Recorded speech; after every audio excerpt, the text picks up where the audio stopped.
آپ حضرات کو معلوم ہونا چاہیے کہ حضرت یعقوب علیہ السلام کے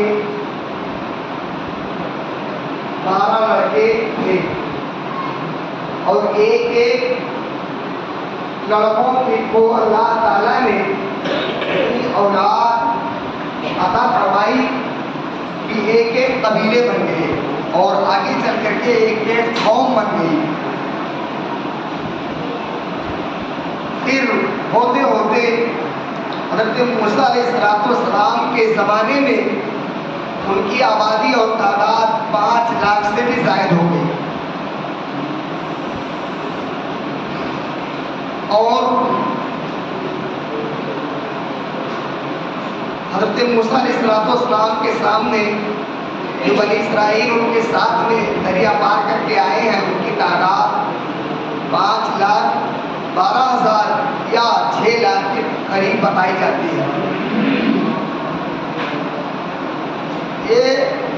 تمام کے تمام حضرت یعقوب علیہ السلام کی نسل سے ہیں اور 12 قومیں 12 قبیلے ہیں. ان میں سے لوگ ظلم و زیادتی کرتے تھے، چوری کرتے تھے، بے ایمانی کرتے تھے، انبیاء کرام کا کہنا نہیں مانتے تھے، اطاعت و فرما برداری نہیں کرتے تھے. اور ان میں سے ایک ایسی جماعت تھی، ایک ایسی قوم تھی کہ جو حضرت موسیٰ علیہ السلام کی کما حق و اطاعت و فرما برداری کرتی تھی اور آپ کا کہنا مانتی تھی، آپ کے کہنے کے مطابق جو ہے زندگی بسر کرتی تھی.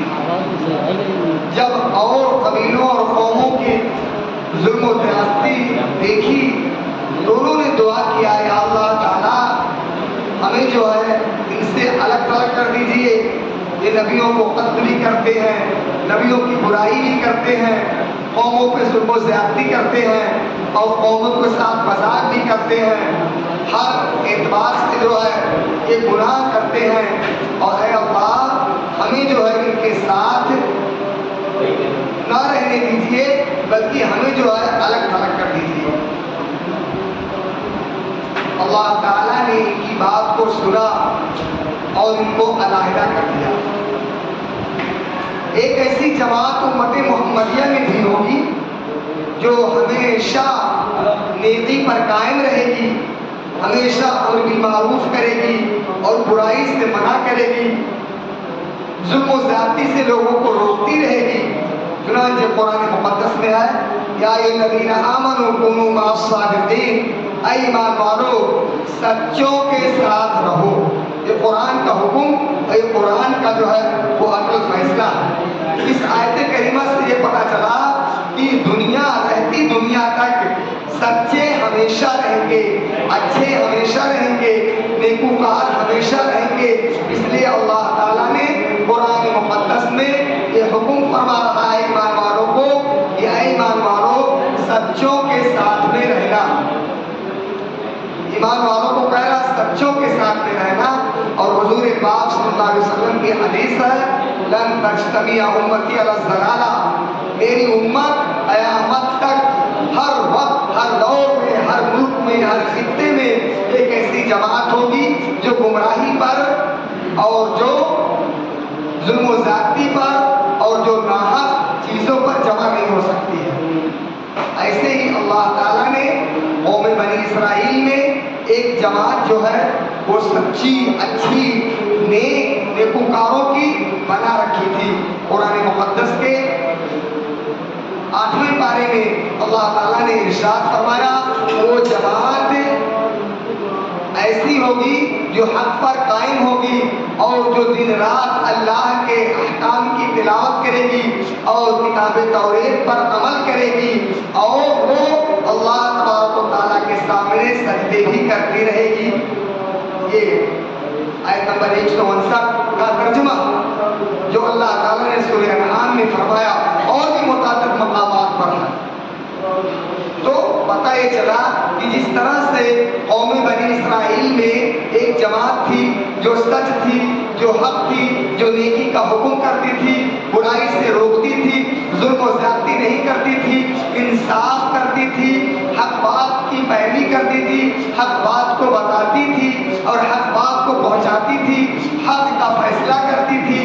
انصاف کرتی تھی، ایسے ہر نبی کے اور خاص طور سے امت محمدیہ میں بھی ایسی ایک جماعت ہمیشہ رہے گی جو حق پر قائم رہے گی۔ اس آیت کریمہ کے تحت میں ایک عجیب واقعہ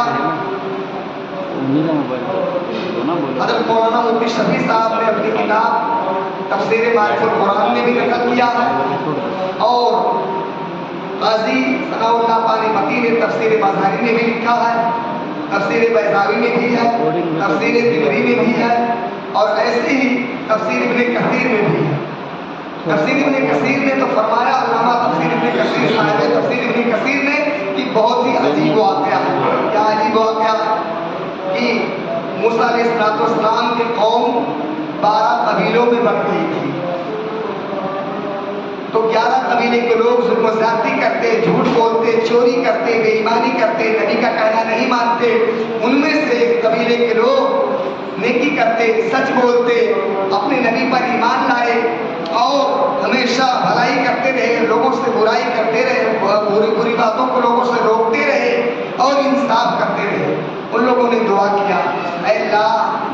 ہمارے قوم کے 11 قبیلے اور ہیں جو نبیوں کو قتل کرتے ہیں، نبیوں کی برائی کرتے ہیں، نبیوں کی اطاعت و فرما برداری نہیں کرتے ہیں، اے اللہ ان سے ہمیں علیحدہ کر دے اور الگ تھلگ کہیں آباد کر دے۔ اللہ تعالیٰ نے اس قبیلے کی دعا کو سنا اور ان کو ایک الگ جگہ پہ آباد کر دیا۔ واقعہ یہ ہوا کہ جب انہوں نے دعا کیا تو اللہ تعالیٰ نے ان کی دعا کو قبول فرما دیا اور ان کو حکم دیا کہ تم جو ہے سفر کرو۔ چنانچہ وہ سفر کرتے رہے، 1.5 سال کی مدت تک وہ سفر کیے اور ایک سرنگ میں چلتے رہے۔ وہ سرنگ اتنا عجیب و غریب اور اتنا دور تھا کہ وہ مصر سے چلتے چلتے عراق اور ایران ہوتے ہوئے وہ چائنا پہنچے، اور چائنا کے پورب اللہ تعالیٰ نے ایسے مقامات پر اور ایسے دریا کے کنارے پہنچا دیا جس کو علماء تفسیر نے دریائے اورات لکھا۔ دریائے اورات کے پاس پہنچے اور پھر اللہ تعالیٰ کا حکم ہوا اور وہ وہاں آباد ہو گئے، اور وہاں اپنے دین کے مطابق، دین موسوی کے مطابق وہ عمل کرتے رہے، اپنے نبی کی تعلیم پر چلتے رہے اور زبور کی تلاوت کرتے رہے، یہاں تک کہ نبی آخر الزمان صلی اللہ علیہ وسلم کا زمانہ آ گیا اور آپ مبعوث ہوئے۔ پھر آپ جو ہے 40 سال، پھر اس کے بعد میں جو ہے آپ کو ایسا وقت آیا کہ اللہ تعالیٰ نے جو ہے معراج کا حکم فرمایا اور اپنے پاس بلایا۔ جب معراج میں جانے لگے تو سیدنا حضرت جبریل علیہ السلام نے آقائے دو عالم صلی اللہ علیہ وسلم کو پورے زمین کی سیاحت کرائی، سفر کرایا، اور ہوتے ہوتے اس قوم کی طرف جو ہے لے کر کے گئے۔ آپ صلی اللہ علیہ وسلم جب اس قوم پر پہنچے تو آپ نے سلام کیا، قوم والوں نے آپ کا جواب دیا اور آپ کا استقبال کیا، اور اس کے بعد پھر آپ صلی اللہ علیہ وسلم نے جو ہے ان سے پوچھا کہ تم یہاں کیا کرتے ہو؟ فرمایا ہم جو ہے یہاں رہتے ہیں، ہم نے دعائیں کی تھی اللہ تعالیٰ سے، اللہ تعالیٰ نے یہاں آباد کیا ہمیں، اور ہم یہاں رہتے ہیں اور اپنے نبی حضرت موسیٰ علیہ السلام کے دین کے مطابق عمل کرتے ہیں اور آپ کو پڑھتے ہیں۔ اللہ کے رسول صلی اللہ علیہ وسلم نے فرمایا اچھا یہ بتاؤ کہ تم کرتے کیا ہو؟ فرمایا وہ لوگ کہنے لگے ہم کھیتی باڑی کرتے ہیں۔ تو کہا کہ اس میں اناج کو کیا کرتے ہو؟ فرمایا کہ ہم اپنے گھروں میں لا کر کے اس کو رکھتے نہیں ہیں، بلکہ اناج کو پیدا کرنے کے بعد میں جتنی ضرورت ہوتی ہے ہر انسان جو ہے اپنے ضرورت کے مطابق لے لیتا ہے۔ فرمایا اور فرمایا ہم لوگ گھر بناتے ہیں اور ہم لوگوں کے گھر ایک ساتھ، نہ کوئی بڑا ہے نہ چھوٹا، اور ہر ایک کے گھروں کے سامنے قبریں بھی ان کی ہیں۔ تو عائد عالم صلی اللہ علیہ وسلم نے پوچھا کہ تم نے قبریں اپنے گھروں کے سامنے کیوں بنائی؟ تو کہا تاکہ موت ہمیں یاد رہے اور ہر آدمی جو ہے موت کو بھولے نہ۔ پھر آپ صلی اللہ علیہ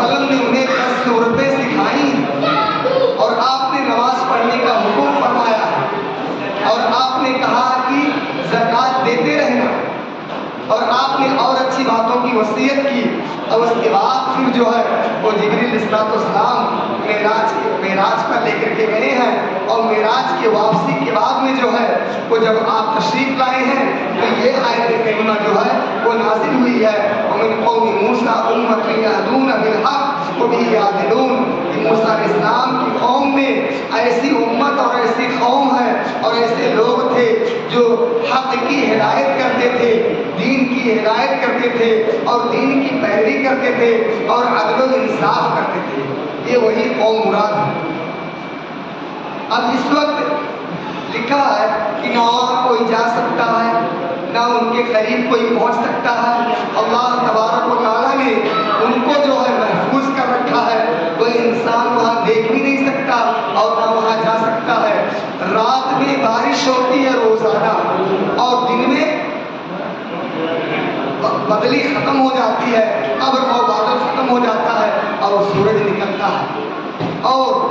ہر چیز کی پیداوار ہوتی ہے، اور وہ خوش مزاج ہے، خوش و خرم ہے، ان میں مرد بھی ہیں، عورت بھی ہیں، بچے بھی ہیں، بوڑھے بھی ہیں، اور پھر وہ جو ہے نبی پاک صلی اللہ علیہ وسلم پر بھی ایمان لائے۔ جبریل نے پوچھا ان سے کہ یہ آپ کے آقا اور آخری نبی امی ہیں، تو ان لوگوں نے تصدیق کیا اور کہا کہ حقیقت میں ہماری کتابوں میں ان کی صفات اور ان کی شکل و صورت اور ان کا دین تھا، اور ہم گواہی دیتے ہیں کہ اللہ کے نبی ہیں، اور ہم گواہی دیتے ہیں کہ اللہ تعالیٰ کے سوا کوئی عبادت کے لائق نہیں اور کوئی معبود نہیں، اور ساری قوم سارے لوگ ایمان لے آئے۔ یہ عجیب واقعہ اللہ تعالیٰ نے جو ہے وہ اسی قوم کے بارے میں اس آیت میں بیان فرمایا ہے۔ اب قیامت تک اس قوم کے پاس کوئی جا نہیں سکتا